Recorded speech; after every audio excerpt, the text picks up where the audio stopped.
आज सुरुवातीला तुम्हाला मी एक गंमत सांगतो. एक गणपती बाप्पाचा भक्त होता.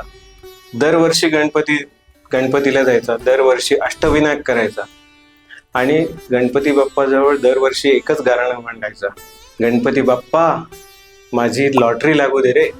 असं करत करत 7-8 वर्ष गेली. हे त्याचं 9वं वर्ष होतं.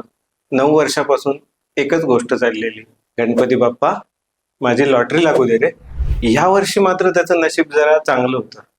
जसे त्याने हे गाऱ्हाणं मांडलं तसे गणपती बाप्पा प्रकट झाले आणि त्याला एक टपली मारली आणि म्हणाले, वेड्या आधी तिकीट तर खरेदी कर, तुझी लॉटरी जरूर लावतो. ही चूक ना, ह्या वेड्या भक्तासारखी चूक सगळेच लोक करतात. इन्व्हेस्टमेंटमध्ये लोकांची सर्वात मोठी चूक हीच असते, ते इन्व्हेस्टिंग सुरूच करत नाहीत.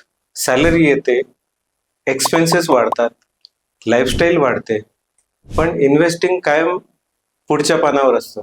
पुढच्या महिन्यापासून करू. रिअल लाईफ एक्झाम्पल सांगू का?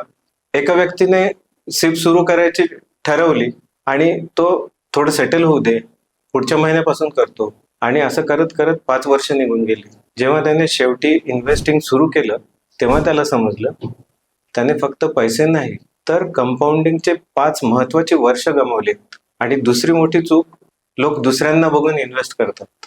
मला सांगा, तुम्हाला ताप आल्यावर डॉक्टर जे औषध देतात तेच औषध तुमच्या दुसऱ्या एखाद्या मित्राच्या आजारपणात देतात का? नाही. प्रत्येकाची गोल, प्रत्येकाचं प्लॅनिंग, प्रत्येकाचं पेशन्स वेगळं वेगळं असतं. इन्व्हेस्टमेंट एक्साइटमेंटवर नाही तर डिसिप्लिनवर चालतं. आणि मार्केट खाली की लोक पॅनिक होतात, सिप बंद करतात आणि लॉसमध्ये बाहेर पडतात. पण स्मार्ट इन्व्हेस्टर काय करतात माहिती आहे?